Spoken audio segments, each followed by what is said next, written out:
All right. Anyway, let's get into this. BigNik. Apparently, he was a Viner. I'm an old boomer. I'm actually only 31, but I'm old and very disconnected, so I don't know too much of who he is. I do know that he was chatting with Ryan Beard a while ago. Ryan Beard was calling him out for some of his takes, blah, blah, blah. You know the deal. Of course, I came across a video from him on my For You page, and it's going to be a controversial one. And people are going to be upset with me. But I think if you listen, you'll understand where I'm coming from. Because this is we talk about very sensitive topics on this channel, and I don't want to stray away from those just because I know it's going to be like a little bit of a rough take. It's actually not that rough a take. I feel like I'm priming it to be like this horrible thing, but I think you guys are probably going to be like, yeah, I get what you're saying. But anyway, let's watch the video so you can understand what I'm saying. This is the world we're living in now. Now they're trying to make pedophilia. So it says, Alan Walker, PhD, a far-left non-binary assistant professor of a queer criminology at ODU in Norfolk, VA, advocates for the destigmatization of pedophilia, or as they call it, minor attracted person. We're going to watch the full video of the interview so that we can get the full context on it, so we know exactly what's going on. But based on the information that we're getting... Yeah, a sexual orientation. Just take a look at what this professor at ODU is saying. A lot of people, when they hear the term pedophile, they automatically assume that it means a sex offender. And that isn't true, and it leads to a lot of misconceptions about attractions toward minors. This is what happens in a world where Christians are too afraid and pathetic to speak up about sin. You allow more... I will say, no offense, I think it's a little ironic that we are championing Christianity when it comes to defending children when there is a massive cover-ups of child molestation in the church from like the Vatican. There's like a huge lawsuit in Pennsylvania. I just wanted to bring it up. I feel like if we're going to condemn pedophilia, which we should condemn it everywhere, or child molestation more specifically. I feel like it's a little dishonest to sit here and say it's the fault of Christianity, people not being Christian or Catholic enough, when the fault is that we don't have enough people caring about kids, including Catholics. Christians get my point.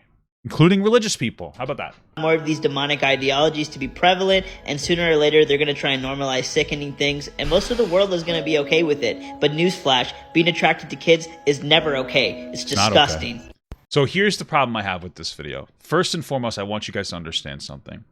There is a difference between pedophilia and child molestation. Okay? And I want you to listen, and if you want to turn the video off, no problem. Do it now or do it after I get through this part. Here's the reality. Nobody chooses to be a pedophile. Nobody chooses to be attracted to children. As humans, fundamentally, we try to go against our basic human desires that are bad for society, like molesting kids, obviously. One of the things, in fact, though, is that a lot of people who are attracted to children were molested themselves when they were younger. But we need to make a difference between the two because nobody chooses it, and I think that we should allow people with these particular types of thoughts to be able to find help from a therapist before they actually commit the crime. Because at the end of the day, the most important thing is to reduce harm to children. Okay? It's very important. And I think that if we don't allow people with these desires to come forward and get professional help, then we're going to see these people cause more harm to children. From an outcomes perspective, I think that it should never be okay. Pedophilia is never okay, but if we can allow them to see a therapist so that they don't molest a child, you're going to see a reduction in the amount of child molestation. Once you molest a child, I can't say what should happen to you, but you can go to an island, if you understand what I'm saying. That being said, we're going to watch the full thing, but from what we've seen here, that person was just trying to make that particular nuanced take. He didn't seem to bring up minor attracted persons' sexuality whatsoever. They might bring it up in here, but I'm going to assume that they don't. I'm going to assume that what's happening here, and this is something that we need to be very careful about. What seems is that what's happening here is that we're pushing really anti-LGBTQ propaganda. The minor attracted person sexuality, he didn't say it in this video at all. He didn't promote the term MAP at all. You have to be aware of that. He didn't promote that as a sexuality. He said that we need to destigmatize pedophilia. assuming, and he might be wrong, that they come forward. Did he not in this video? Okay, I have the full video. Again, that context should have been provided. Anyway, I'm going to assume that this here, the minor attracted persons, is there's no people that actually identify as maps. It's mostly trolls. It started on 4chan, honestly. I know that's, it's the truth. People use that as anti-LGBTQ propaganda all the time. They do that all the time. So this reads to me as like kind of homophobic. The fact that the person is queer and non-binary is so very irrelevant to this conversation. To me, this feels like a homophobic bit here. But we're going to watch the full video here to see what he was actually saying. Obviously, if he advocates for minor attracted persons of being a sexuality in the LGBTQ, everything that he's completely invalidated immediately, because that's fucking preposterous. But I doubt he says that. To me, this reads as another homophobic shot, probably one of the biggest homophobic shots from BigNik, as well as Andy Ngo. I've heard of him before. Seems like kind of an asshole. But let's watch the video. Let's get into this. Let's put our thinking caps on, guys. Let's get uncomfortable.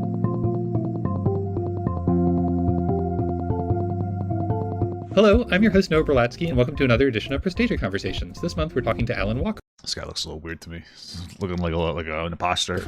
Alan is an assistant professor at Old Dominion University in the Department of Sociology and Criminal Justice. Okay. They earned their master's in social work at Columbia University and their PhD in criminal justice at John Jay College and the Graduate Center in the City University of New York. Their research focuses on institutional harms, especially... This got very ratioed. 88 likes to 2.8 thousand dislikes. I'm surprised they kept the video up. Those created by our criminal processing, immigration, detention, and mental health care systems. So, and specifically, we're talking about Alan's book, A Long Dark Shadow of Minor Attracted Persons and Their Pursuit of Dignity. So the book is a study of non-offending minor attracted persons, a group that hasn't been discussed a lot either in the academy or in popular culture. I don't like that they're calling them minor attracted persons. That's the part that I don't like. I guess they're trying to make it so that you call them maps instead of pedophiles to have less negative moral loading onto them. The bigger issue is if they try to tie in minor attracted persons as a sexuality that identifies with the LGBTQ community. That's the biggest deal. I'm always uncomfortable though with like the shift to map because I think it's trying to downplay pedophilia. But I guess I get it. This video is making me very uncomfortable instantaneously. But so it's a difficult and important subject, and we're thrilled to have Alan with us today to talk about it. Thank you for being here. Definitely a difficult subject. I'm so happy. It's so funny because like I've had this perspective that I wanted them. I can't speak candidly. I've wanted minor attracted people to not exist anymore, and I still feel that way. But I've been talking to people that are. My wife is a behavioral specialist, and some of the houses that she doesn't directly deal with do have people with these pedophilic tendencies. And she talks about, because it makes sense to try to get people to come forward before they hurt a child by getting the help that they need, because that'll reduce child molestation. That's the reason that I have this perspective, is because the outcome would drastically reduce child molestation. Less child molestation would mean less pedophiles. A lot of times people will turn their pain into pleasure. People who are molested when they're younger, a lot of them do turn out to be pedophiles, or some of them turn out to be pedophiles, or a lot of pedophiles were molested as children, I guess is the way I want to say it. It still makes me uncomfortable. I think that's the biggest thing, is because like who fucking cares about people that are attracted to kids? But from the outcome perspective, I'm focusing more on helping, like protecting the kids from getting molested. And that's why I've taken this stance. Like this is why I've had this perspective, because it makes me very uncomfortable. It makes me angry that I'm here like having this conversation, but I feel like it's the right thing to do. Here, thanks so much. So my first question was, even the title of your book is pretty controversial, right? Because the subtitle is Minor Attracted Persons and Their Pursuit of Dignity. And many people are concerned that the designation of minor attracted persons or MAPS suggests that it's okay to be attracted to children, or they're worried that the term suggests that pedophilia is a sexual orientation, which they worry is a slander on LGBT people. Yeah. Yes, so could you talk about why you use that term in the title and throughout the book? Absolutely. And thank you so much for that question. I use the term minor attracted person or MAP in the title and throughout the book for multiple reasons. First of all, because I think it's important to use terminology for groups that members of that group want others to use for them. And MAP... I don't care what pedophiles want to be called. Okay. Advocacy groups like Before You Act have advocated for use of the term MAP. They've advocated for it primarily because it's less stigmatizing than other terms like pedophile. I mean, that makes sense. I understand what they're saying. It makes sense, and like logically, that's the step that we should. I fucking hate this so much. That's logically the step that we should take to destigmatize it, but not fully destigmatize it. We destigmatize it to the point where people feel comfortable getting help, but not enough for people to feel comfortable molesting children. A lot of people, when they hear the term pedophile, they automatically assume that it means a sex offender, and that isn't true, and it leads to a lot of misconceptions about attractions toward minors. That's true as well. Not all people with these particular thoughts always act on them. And again, we're trying to reduce the act on them aspect of it. I get it. That just makes me I've definitely heard the idea that you brought up, though, that the use of the term minor attracted person suggests that it's okay to be attracted to children. Yeah. But using a term that communicates who someone is attracted to... I need you to tell me that it's not okay. Just need to hear it. Doesn't indicate anything about the morality of that attraction. From my perspective, there is no morality or immorality attached to attraction to anyone because no one can control who they're attracted to at all. All right, I get what you're saying. I get what they're saying. I fucking hate it. They're saying, okay, so I come from, Joe Roba's typing, stop. I come from the perspective that people are entitled to their thoughts. It's their expressions that matter, right? Let's say you're a fucking racist and you hate black people or something, or Hispanic people. If you keep it to yourself and you don't express that racism, that's obviously a positive thing. You don't control the way you feel generally, your feelings of both biological and an environmental basis for them. But you can police the way that you express yourself. So I understand what they're saying when it comes to that there's no moral loading on it. But I disagree there because it's immoral to be attracted to children. But I know what they're saying. They're not saying it's okay. They're saying that they're separating the thoughts from the actions. In other words, it's not who we're attracted to that's either okay or not okay. It's our behaviors in responding to that attraction that are either okay or not. I get it. And I want to be I don't like the phrasing. Extremely clear that child sexual abuse is never ever okay. But having an attraction. Also being clear, any interaction with a child is abuse. Even if it's willing. Right? We talk about this all the time. A 15-year-old can willingly engage with a 30-year-old. It's still abuse from that 30-year-old because that child isn't developed enough to make a reasonable decision, especially with the power dynamic existing there, where you always teach kids to respect their elders. So they have to feel like they will do something for somebody, even if they don't want to. There's a lot of loading there. Let's be very clear. There's no such thing as consensual engagement of an adult and a minor. Outside of like an age range, like obviously a fucking 18 and 17-year-old is fine. Technically, one's an adult and minor, but you understand what I'm saying. To minors, as long as it isn't acted on, doesn't mean that the person who has those attractions is doing something wrong. I think we have a tendency to want to categorize people with these attractions as evil. Excuse me. I think that I figured out what's bothering me, and it's probably bothering all of you. It's not necessarily the take; it's the lack of sensitivity towards the people who know pedophilia is wrong, right? Like I think that we have a very similar take, me and him. I would make a reasonable assumption that you're listening to me and going like, I don't like what you're saying, but I understand why you're saying it, because I can. But it just feels like there's more emphasis on the maps, we'll say, versus the kids, right? Like my perspective is like I'm more like upset. I'm more of the perspective of protecting kids. He seems to be among a little more of the perspective of humanizing maps. We're saying maps. Maybe I can get. I don't know. Just trying it out. I don't think it's a downplay. I think it's just like the perspective that they're coming from. To me, it's overly empathetic. But I'm just saying. Me as evil or morally corrupt. But when we're talking about non-offending maps, these are people who have an attraction that they didn't ask for, and one that is sure. Frequently they would give anything to change, but they find that they're unable to change those attractions. And most importantly, just like me with femboys, you know what I mean? Like, I want to change, but I can't do it. The people in my study did not act on them. Something else you brought up was the idea that using the term map again, once you act on them. Island could suggest that attractions to minors are a type of sexual orientation. Whether or not attractions to minors are a type of sexual orientation is not a question that can be answered with my particular research. It's completely irrelevant whether being a map is a sexual orientation at all. Like, who cares? It's a bad thing. Like, let's move on. My research touched upon the labels that maps use to describe themselves, though, and a lot of them have been really conscious about their choice of language because they don't want to slander, as you put it, lesbian, gay, and bisexual people. So they'll use language to kind of distance themselves from LGBT folks, which I talk about more in my book and in other articles that I've written. There's a lot that could be said about whether attractions to minors are in themselves a sexual orientation, and there's research that I cite in my book about that. But to me, that misses a larger and more important difference, which again is about attraction versus behavior. If we did consider MAPS to have their own distinct type of sexual orientation, there would still be a huge difference between MAPS and lesbian, gay, and bisexual people, and that difference. We just don't need to have that conversation. Like, it doesn't matter, because to me, if you what word am I looking for? If you consider the idea that a map is an orientation, to me, that is considering the idea of justifying the behavior. And you shouldn't do that. Is that MAPS have a sexual... We're just trying to get these people to see therapists before they molest children. That's all we care about. We don't give a fuck about... I don't care about them. I just... You know what I'm saying? I don't want to validate this thing, you know? Attraction that would result in a lot of harm if they acted on it. Whereas for LGBT folks, there's no harm in having consensual relationships with one another. So that's where the distinction lies. Again, it's really in that difference between attraction and behavior. And non-offending MAPS, by definition, do not abuse children, so their behaviors are moral. But they're still being subjected to this same idea that they're bad people, and they've often internalized that for themselves. So that's why I've used this subtitle, Minor Attracted People and Their Pursuit of Dignity, because a lot of the people I interviewed for the book have encountered people who have told them that they're bad people or monsters just because they're attractions, or that they feel that same way about themselves. And it's often a process for them to just stop feeling internally like they're monsters. Some of the people in my study have been going through this process for years. You know, it's a very interesting thing. What is it called? I can't think of words. I feel like I can never think of fucking words. I think it's called a self-fulfilling prophecy.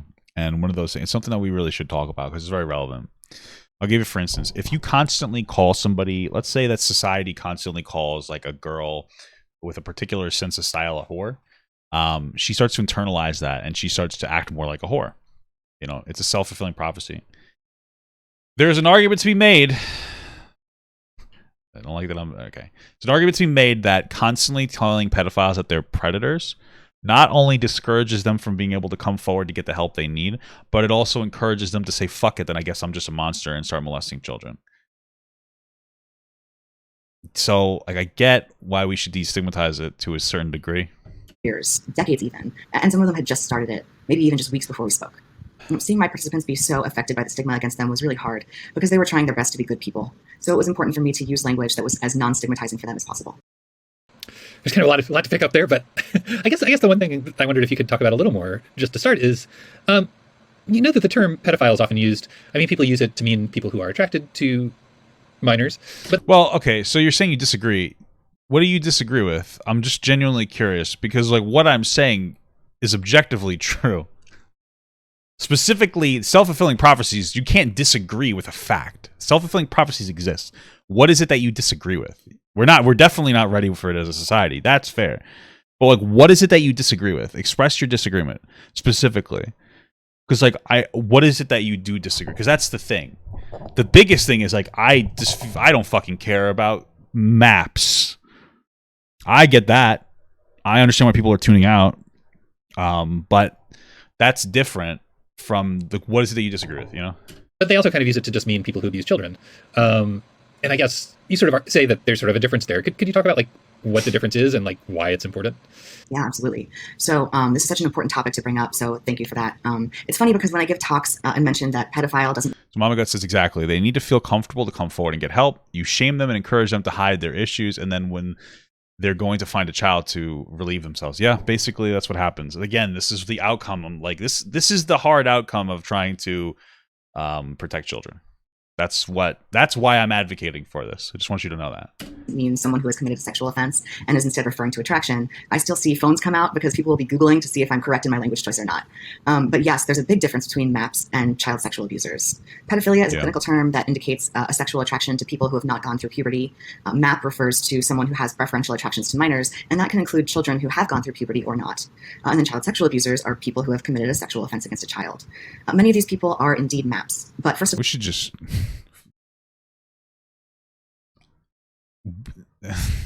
There should be more capital punishment for people who abuse children. That's all I wanted to say. Well, there are many people who commit sexual offenses against a minor who are not attracted to children in general. We know that abusers commonly commit sexual offenses for reasons. They're calling so pedophile is somebody who's attracted to children. A child predator or is somebody who's like abused, or child abuser, somebody who abused the child. So they're calling people with attraction to children MAPS, and they're separating the attraction from the action of harming a child. That's what that's what they're using the word map. Somebody asked me in the chat. I'm just trying to related to power, control, and access, not because of attraction. So many child sexual abusers are not MAPs. And then just as importantly, many MAPs never commit a sexual offense against a minor. Is that true? Commonly commit sexual offenses for reasons related to power, control, and access, not because of attraction. Yeah, I don't agree with making a Mama Said Gut says I don't agree with making a sexual identity out of being attracted to children. That's the thing. That's making me very uncomfortable with this video. Maybe I'm reading it wrong. It feels like there is a little bit of subtext of like it could be a sexual orientation. Well, no, they're saying maybe it is a sexual orientation. No, it's never a sexual orientation. The classification of sexual orientations is 100% a social construct. We have the ability to not make it that thing. Because we could also make fucking attraction to dogs a sexual orientation if we wanted to. Would we do that? No, that's dumb. And it's normalizing of fucking dogs. We don't want to normalize fucking dogs, so we don't do it. We don't want to normalize fucking kids, so we're not going to make a map a sexual orientation. Very basic. It doesn't need to be that thing. I don't think that's a hot take. However, what they're saying here, I don't know if this is, maybe this is true. Not all child molesters are necessarily attracted to children. It's more about power. I don't know if that's really true. I don't know if that's true. Maybe it is. So many child sexual abusers are not MAPs. And then just as importantly, many MAPs never commit a sexual offense against a minor. That difference is important because when we don't understand that distinction, we make incorrect assumptions about the likelihood of offending amongst MAPs. This leads to people believing that just because someone is attracted to minors, they're likely pedophilia is in DSM-5, yep.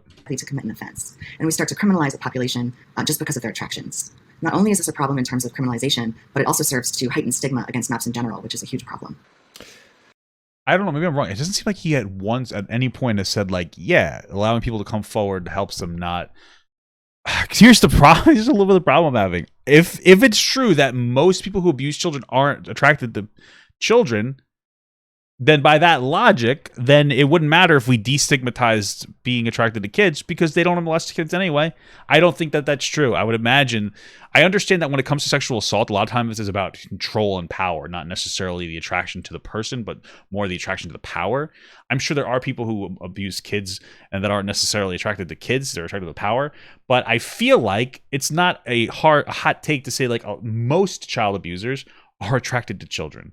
I feel like it's weird to suggest otherwise, because if most child abusers weren't attracted to children, then I don't have to give a shit about people attracted to kids anymore, because apparently by his logic, they're not going to harm kids. So why the fuck do I care about their mental health? I'm not trying to be an asshole. I'm just saying. But like specifically with the outcome of like the kid getting abused is my focus here, and wanting to reduce that. It was also, I mean, does it make it harder to sort of like identify child sexual abuse in general if you're sort of focused on this one population who isn't necessarily always the ones doing? Yeah, absolutely. If we have this idea that child sexual abusers look a certain way, are a certain way, we're going to be missing the majority of offenses that are committed because we're so focused on this one idea. So that in the book you say that your initial work was with victims of sexual violence. And I think a lot of people sort of find it odd that that a person would go from there to sort of researching minor attracted people, especially in sort of such a sympathetic way. So I guess like what led you to this project and to trying, and I guess how do you reconcile that with sort of like trying to be empathetic or work with victims of sexual violence? Yeah, so I had worked with victims of sexual abuse as a counselor, which is one of my very first jobs as a social worker. It was both heartbreaking and infuriating to hear about people's experiences with sexual victimization in that capacity. And all I really wanted to do was protect them from the pain that they were experiencing, which I couldn't do. And when I was trying to help them access help through the criminal legal system, it was frustrating that the system wasn't helping the victims. And that was most of the time. Most of the time, it wasn't helping them, not in the way they needed. So I started further noticing the ways in which the criminal processing system really contributes to harm when I ended up facilitating a support group with women who were incarcerated and who had been victims of sexual violence. At that point, I started having my eyes opened to institutional harms that were caused by the criminal processing system as a whole, to those who were criminalized and to those who were victimized alike. As I started learning more about the system, I learned more and more about alternatives to the way we currently deal with people who commit offenses. And a big part of that is in offense prevention. I actually worked for many years for an organization that developed alternatives to incarceration through violence intervention, restorative justice initiatives, alternative court programs, and so on. But I never heard about any initiatives that attempted to prevent sexual offending against minors. Actually, through engaging in this work, I never even understood that people with attractions to minors and people who commit offenses against them are entirely distinct groups. And I actually remember learning about that from a news article while I was browsing online, and it totally shifted my understandings about sexual offending. I became really interested in researching maps from the perspective of preventing sexual offending against children. And I began attending workshops led by Before You Act, the advocacy group I was discussing earlier, as I developed my research about maps. My research study ended up including interviews with 42 minor attracted people. And in those interviews, I asked participants about their experiences with coming to terms with their identity and coping with the stigma that they faced, as well as about how they've strategized not to commit offenses. My purposes for asking about their strategies for non-offending are probably obvious, as I'm interested in offense prevention, and I figured MAP's personal strategies would have relevance to other MAPs who might be struggling with some kind of temptation to act on their attractions. But my reasons for asking about my participants' understandings about their identity and their experiences informing it might not be quite so obvious. Initially, I saw those questions as something that would just give context to how they strategize not to offend, so pretty much as background information. But as I attended workshops and met MAPs in person and through interviews, I heard about these experiences and how scared MAPs often were when they realized that they had this attraction that's pretty universally maligned. Although I'm not a MAP myself and queer, and so I too have been through experiences in realizing that I have attractions many people wouldn't understand. And I don't know, dude. I don't like that. I don't like the... This is the problem I'm having with this, right? Is right there, he was talking about people with like MAPs. We're just going to call them MAPs for now. Struggling with their desires. Okay, I get it. Sure. But then he goes on to talk about how he can empathize with them to an extent because he identifies as queer, and some of the things that he likes or experiences is seen, people look down upon. And I get it, but also I feel like we're humanizing it too much. I feel like the goal is to just get them help before they hurt a child. And this just seems to be too much empathy here. Maybe it's because they've studied it for so much. Maybe I'm just being unreasonable. But that's the part that makes me uncomfortable. And that some people find to be immoral. And those experiences have really shaped who I've become. That's the thing is that, yeah, okay, they're talking about the morality of their stuff. And so I sort of empathized with those experiences. And I just don't like that. Like, they also didn't, like, you shouldn't make an absolute moral assertion that being attracted to children is bad. Right? Being attracted to dogs is morally wrong too. You know what I'm saying? But if you don't act on it, you're not a morally bad person. I wanted to learn more. So you're sort of talking about sort of stigma against MAPs to some degree here, and sort of empathizing with their experiences of stigma. And when I think a lot of people think that people should be stigmatized, right? I guess these are the kind of people that we need to deal with this, because like I want them to get help, but I don't want to help them. You know what I mean? I just don't. I have no fucking interest. But these are the kind of people that need to help them. People who can actually help them. You know what I mean? We gotta focus on that outcome.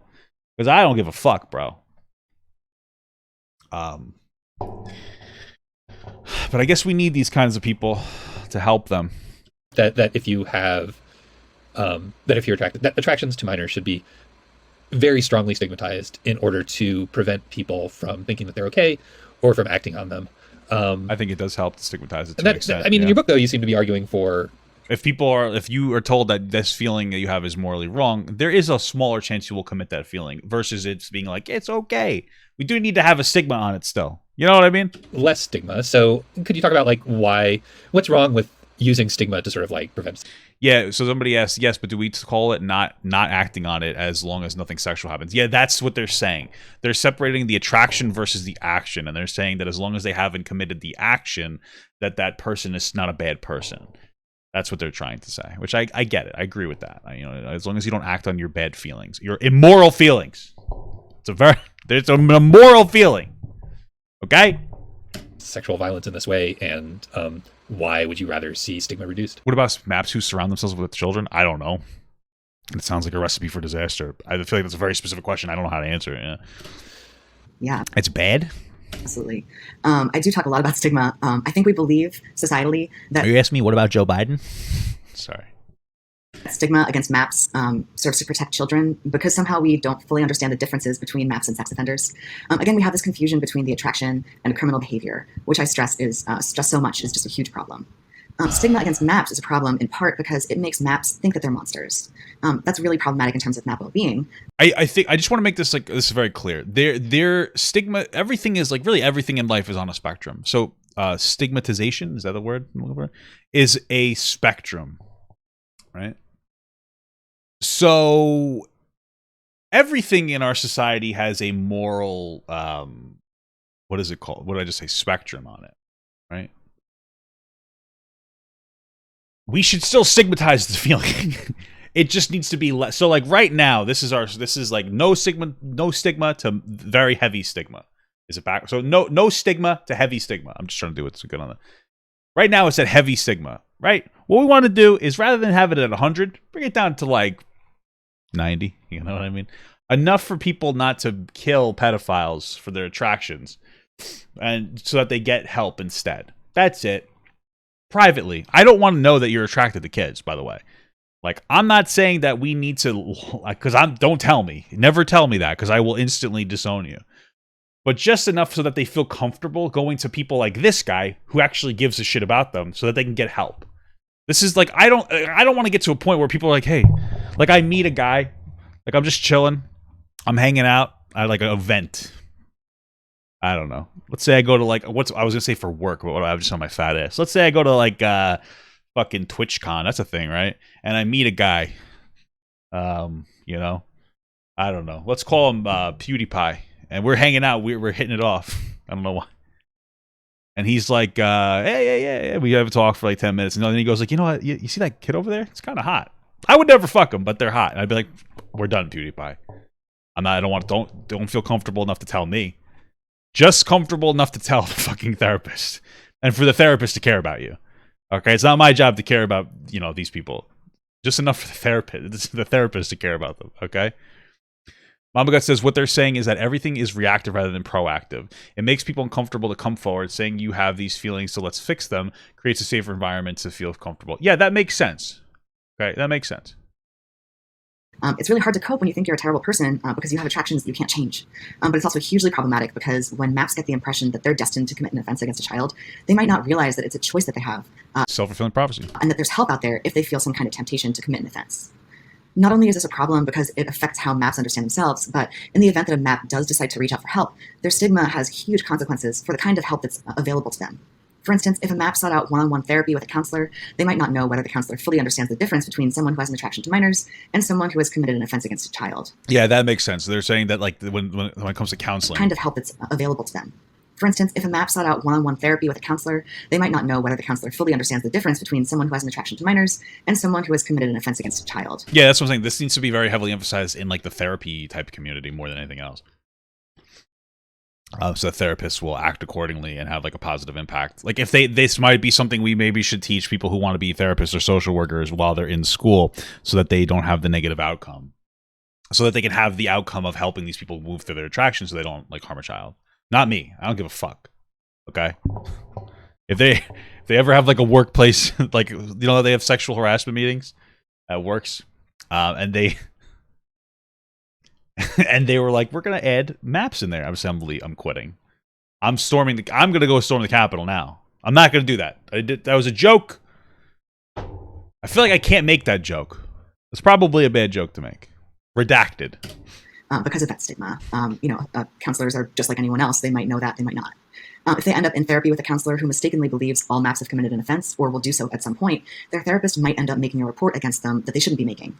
Unfortunately, some MAPs have had that exact type of experience, which discourages others from help seeking, even when they might really need that help as a non-offending strategy.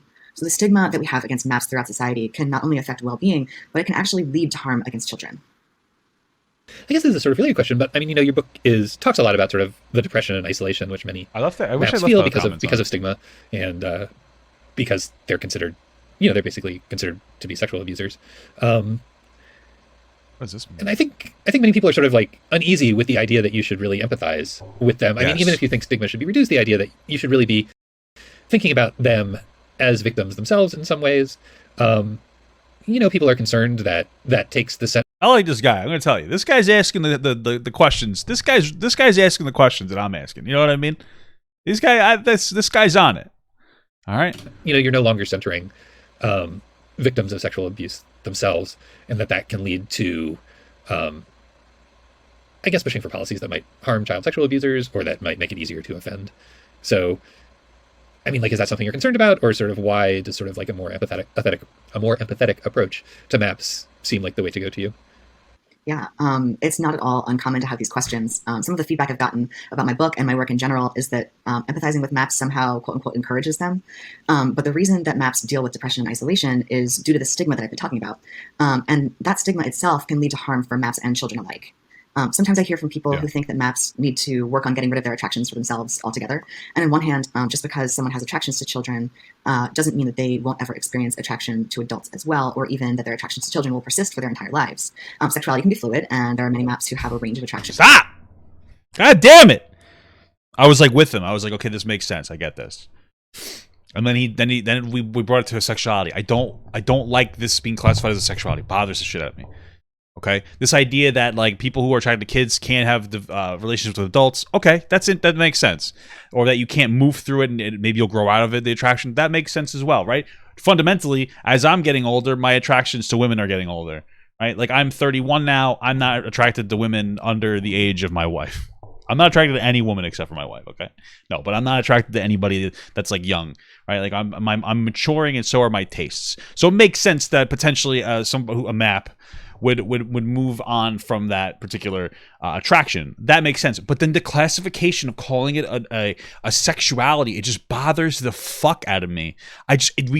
You could call any attraction a sexuality, but we don't do it because I feel that calling it a sexuality normalizes it, right? Being gay, normal. That should be a sexuality. Bi, that should be a sexuality. Pan, whatever other fucking insane shit. I don't know. Lesbian, that's not insane, but whatever crazy sexuality. Like if you want to sit here and be like, my sexuality is low romantic, I think that's dumb. But like, because I don't know what the fuck that means. But also, there's no negative impact on children. But I feel like, thank you so much for this. I should mute that for now because that's inappropriate. But I feel like,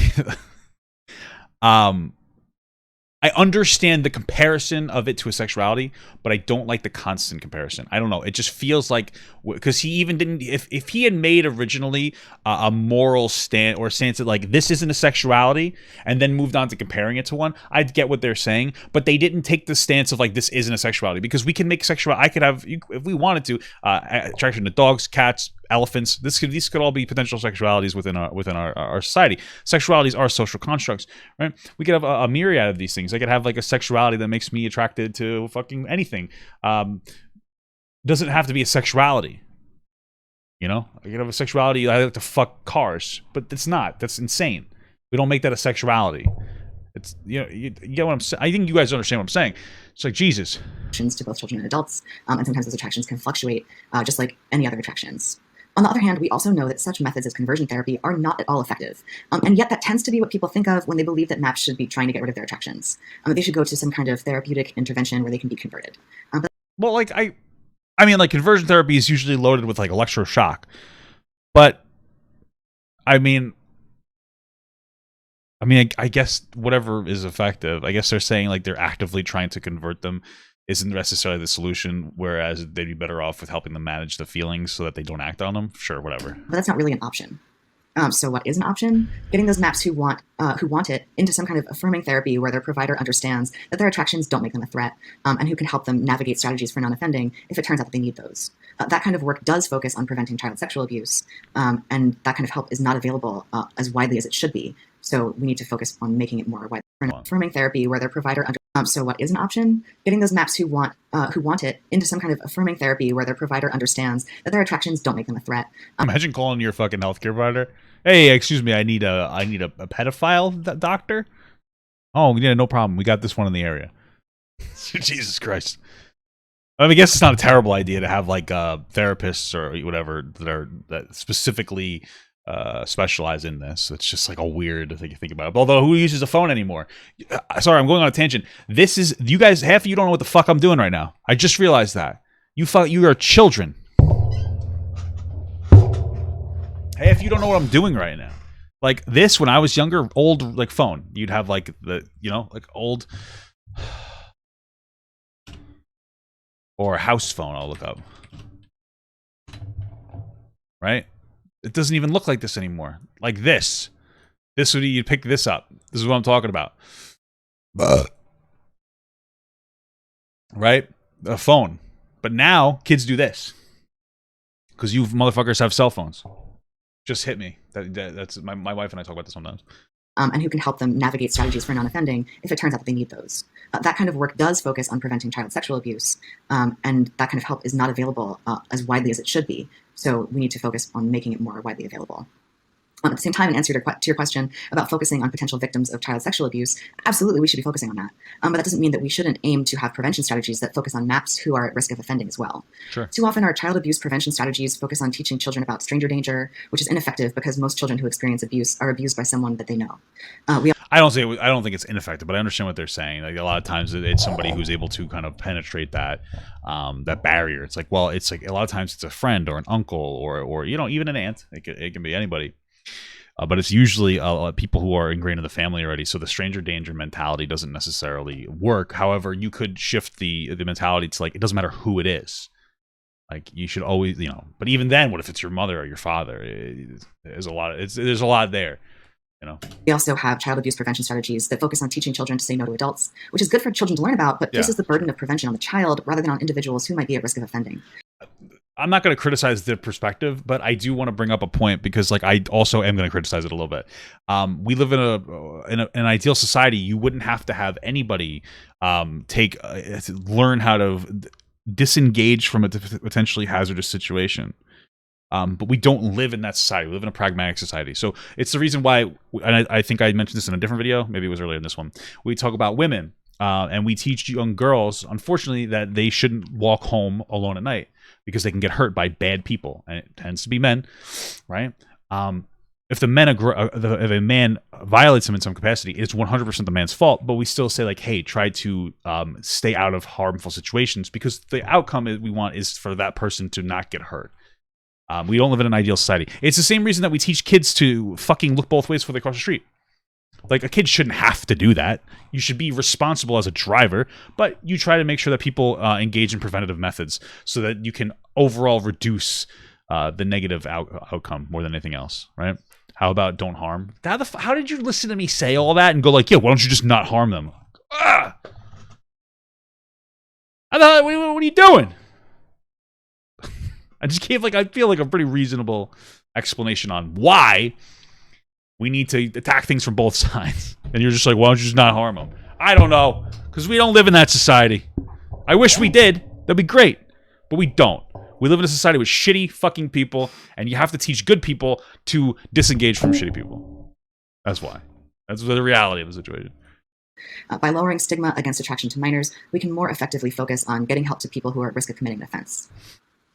So one thing I want to ask you is, your book is about MAPs who specifically don't offend or have not committed child sexual abuse, and one of the things you talk about is you ask them why they haven't offended, and so what's their answer? Why do most of these people why have they not acted on their these attractions, or why haven't they harmed children?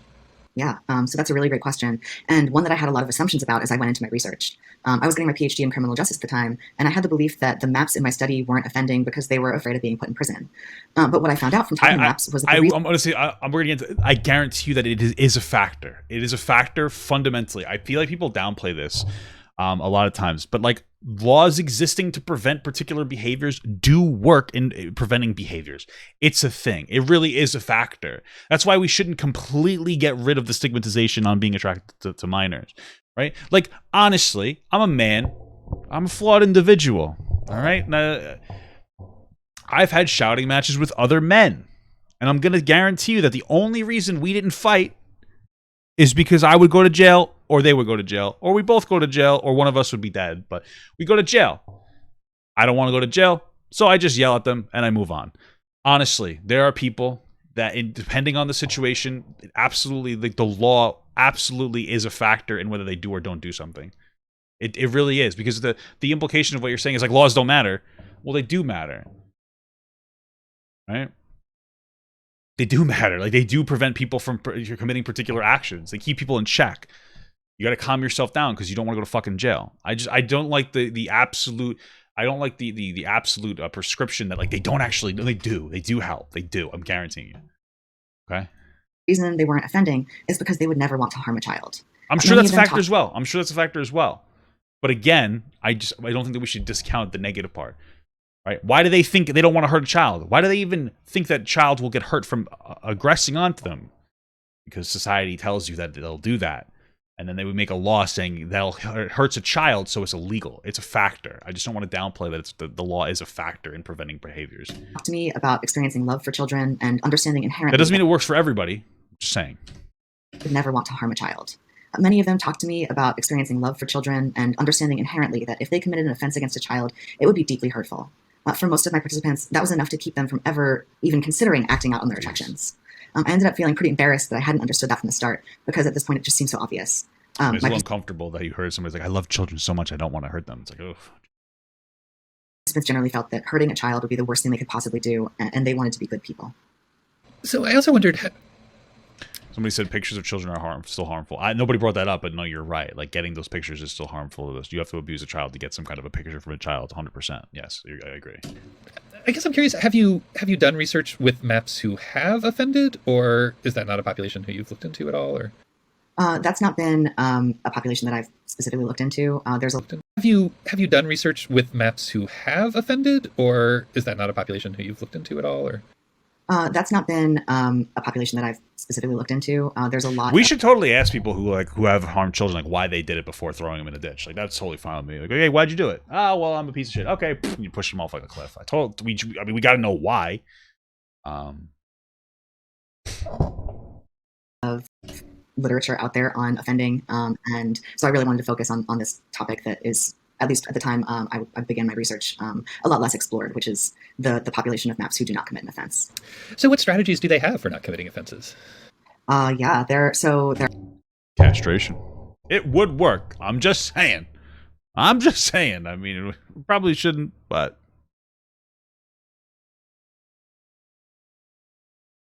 there are a bunch. A big one was reaching out to a therapist.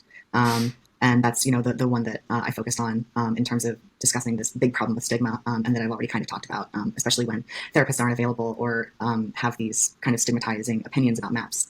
Another one is that they can reach out to family or friends, especially if they're going to be in the presence of a child. I don't want to hear the fucking meme that CP is the same as buying an iPhone. That is the dumbest fucking take in the world. Stop. They might have someone that they know. No, it wouldn't. It's a mental condition. Mama Gut says that, like, castrating people wouldn't reduce. I disagree with that. I understand that, like, it's a mental condition. First and foremost, mental disorders are social constructs as well. We socially construct, like, these classifications for mental disorders as a society for particular reasons, right? So we say that, well, MAPS is a mental illness because obviously one of the qualifiers is does it have harm to yourself or other people? But, like, I would argue that the reason that but I would say that there's a big factor of, like, the sexual part comes from being horny, right? So if you castrate somebody, they no longer have the ability to experience sexual desire. I do think that it would actually help tremendously. I guess you could still do the so if I cut your balls off, you're not going to desire me anymore. It's not sexually, but physically. So sure, like, they could still develop meaningful relationship with kids or groom them, basically, but you'd still reduce a factor. I think that the more traumatic, I mean, the grooming aspect is, or potential grooming, that could be harmful. Like, the relationship aspect would be harmful, but also I feel like the physical interaction is very harmful. So you would get rid of it. I'm not saying we should do it. I'm just saying I do think that castration would reduce these. I'm just saying. My God, don't cut my balls off. Will be around, who can, just be present. Yeah, there's a mixture of environmental and genetic factors when it comes to really any experience that any of us have. So MAPS would be one as well. Yeah, there's actually there are a lot of times where people who have these urges were predatorized as kids themselves. And that way they know that they're not going to. Yeah, no, you're right. People aren't going to come forward if I'm like, yeah, castrate them all. No, of course you're right. Of course that goes against the ideology. Oh, you're right. You're right about that, yeah.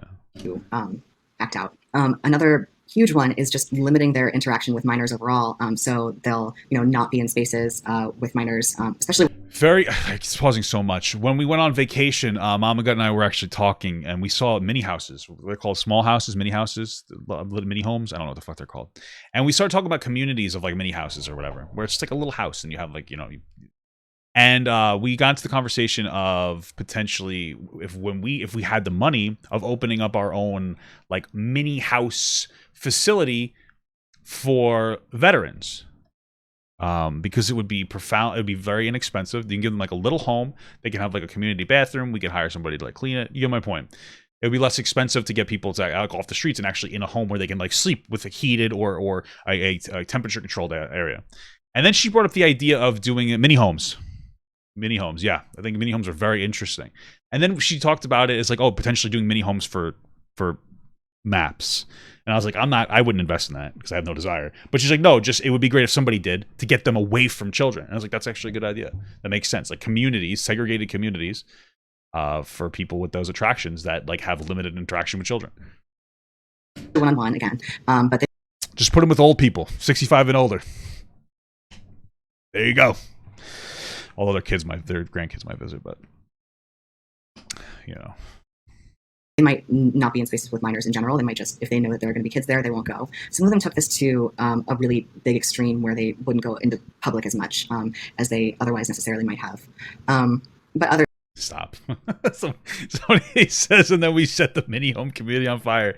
Jesus Christ. You guys are fucking terrible. This is horrible. This video is not going to make MAP people feel more comfortable to go to their therapist to work on their behaviors, guys. Okay? You guys are having how do you feel that you could be upsetting a MAP right now? Don't you feel terrible?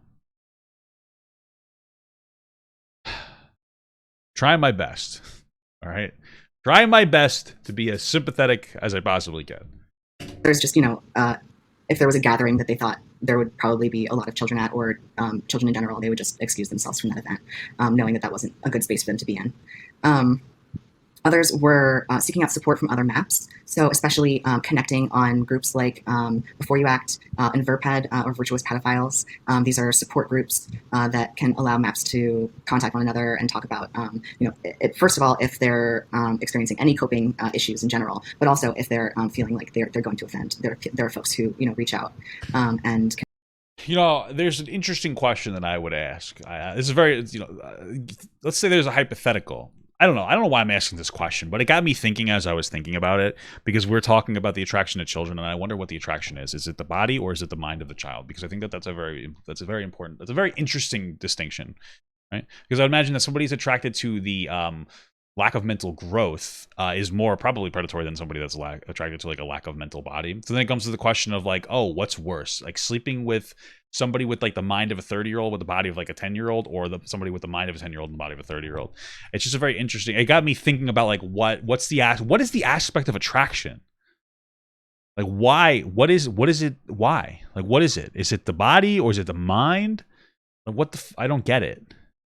Can help them, with reasons that they shouldn't offend, with their own strategies for non-offending, with therapists who they have had good luck with in the past, and a number of other resources. So that support there was really beneficial for them. And something that should be talked about as well, that I haven't mentioned yet, is that so many of the people I talked to really said they didn't have any strategies because they just knew that they weren't a risk. So they, some of my participants did talk about this kind of temptation that they had or urges, but the majority said that they never experienced kind of urges to commit a sexual offense. It wasn't like this daily struggle that they were trying to keep away from children. It was just like in the back of their mind, they knew they had this attraction, and they also knew they weren't going to act on it. So there's that really big difference there between the folks who felt like they needed these strategies and folks who felt like they never really needed one.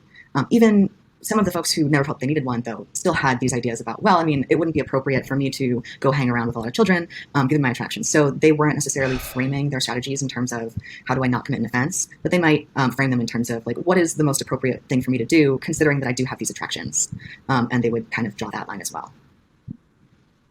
So I guess my last question was, I just kind of wondered, have you experienced a lot of pushback to your book, like in the academy or from the public? I mean, I know that these issues are super controversial, and I just kind of wondered, has your book been mostly sort of like accepted, or are people skeptical? Sorry, what was the last part? Oh, are people skeptical, or Gotcha. So I've had a little. What's the reaction? Is the question. Bit of pushback here and there. I wonder what the reaction is. If we look at this dislike ratio, I'm thinking that it's very well received. This was a very well received video here. This is very well received. So what's this, like a 1% like ratio? I don't know math. I don't care. I don't know why Alicia Keys is being whatever. Good song. Anyway, Okay. It's a risky topic to research in terms of what the public thinks about maps, and even in terms of what other people in my field think. Usually, in terms of other researchers, they'll just say that the topic of my research is something that they don't want to think about, and we won't discuss it, or they won't understand it at all, even if we're like in conversation about it. So I remember a professor of mine asking about my research, and when I said I was studying people who are attracted to children who don't commit offenses, he said, "Oh, okay, so sex offenders." And I clarified, "No, they have attractions to minors, but they haven't committed an act of sexual abuse." And he said, "Right, sex offenders." He just like could not completely not comprehend the population that I was talking about. I had another professor who, when I brought up my research interests, she just said "yuck" and like moved along. So there's been some pushback here and there. I've also received some feedback from the general public saying that my book encourages maps or that it will lead to further offending. But generally, that feedback seems like it's coming from people who haven't read my book and are instead just reacting to what they think the book is about. Yeah, that's probably They're trying to make pedophilia. Like BigNik here. I make a reasonable assumption that he didn't watch this video at all. In any capacity, he found a clip probably from some other conservative that promoted the clip, and that's a problem. Like, you need to get full context on stuff, because I have reasonable criticisms. I think you guys do too, but you need to watch the video to form your reasonable criticism. Like, what is he saying? What is he actually saying? Right? Is it Andy? No, I don't know. Shut up. Without taking the time to read it first. And then some of the negative reactions I've heard also attack me based on my gender identity. My identity as a trans person. So those reactions have been hurtful just because it always sucks to read hate against trans people. That's another thing that's a problem too, is like a lot of people, I think that BigNik is using this more as like a very like subtle anti-LGBTQ thing when you make the association with I think that, like, saying minor attracted person, the first thing that you think is the association with trying to make that as a sexual orientation in the LGBTQ community, which seems to mostly to be like a troll 4chan thing. However, watching this video, though, I didn't like that he didn't take a firm stance against it being a classified sexuality. He seemed to be like, yeah, we can have a conversation about that, which I would be totally down for, because I disagree with it being a sexuality in general. I think that that's an absurd idea. But I don't think that these people know that. I don't think that they watched. Maybe he did. I don't know. But Nick certainly didn't. Maybe he watched half the video. That was a big brain joke about him missing an eye, by the way. But generally, people seem pretty receptive to my book. I've heard some really great feedback from people who study criminology. Sorry, that was inappropriate. And think the subject of this book is important toward preventing sexual abuse against children. I've also had a lot of conversations with people who go into social work and are just like me before I had understood the difference between MAPS and sex offenders. So they've just started understanding this and they want to learn more. And I always feel really grateful to those who find this to be an uncomfortable subject and who are still willing to learn more about it. All right. Well, thank you so much for being with us. We've been talking to Alan Walker, who's the assistant professor at Old Dominion University, Department of Sociology and Criminal Justice. Their book is A Long Dark Shadow, Minor Attracted Persons and Their Pursuit of Dignity. And yeah, this is Prostasia Conversations. Prostasia, definitely, I think, an intentionally provocative title to get people to read, of course. Where Prostasia tries to... Because the reality is even, like, we're talking about it, We're talking about it. Most people we're talking about probably aren't talking about it in a positive way. I feel like we're at least trying to do our best to be reasonable. To have conversations on these difficult subjects, and if you found this podcast valuable, consider donating so that we can continue to do this work. I don't know if that worked. So here, let me end this off. I am, like I said, I understand where this is coming from. This is a conversation we do need to have as a society, especially if we want to drastically reduce the predatorization on children. Like, if we want to reduce children getting harmed, we do need to destigmatize, to an extent, minor attracted people, MAPS. I don't think it's unreasonable for us to call these people MAPS.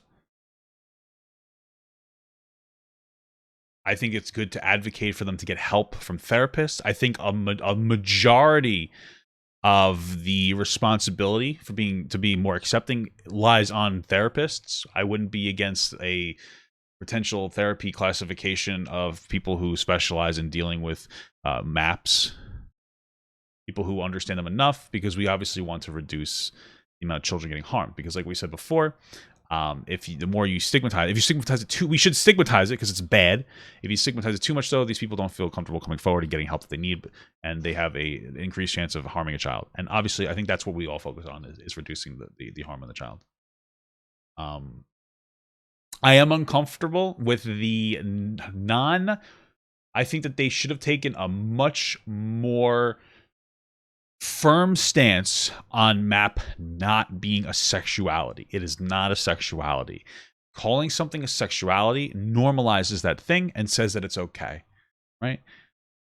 You can normalize sexualities with, I want to say it again, any animal. Doesn't make it okay. If you could, it's a lot of our words are socially constructed. Our classifications are socially constructed. Everything is the way that we do. Quite literally, everything is socially constructed.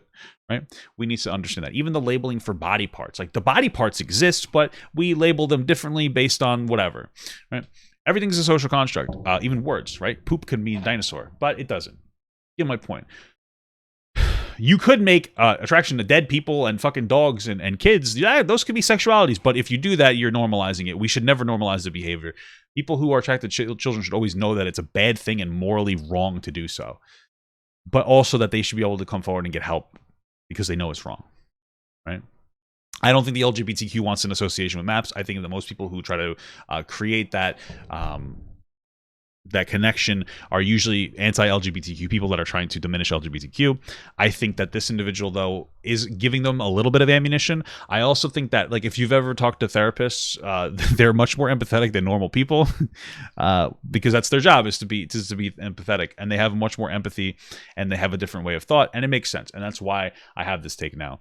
So I understand why they may be a little bit, in my opinion, overly empathetic, but these are the types of people that we need to perform the job of being therapists for MAPS, because I don't want to do it.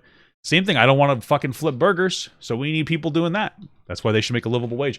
Boom, UBI. I'm always going to get it in a video. Anyway, my point is that this type of person needs to exist to deal with problems I don't want to fucking deal with. So, yeah, let's destigmatize necrophilia. Okay. Great way to end the video. Thank you so much, guys.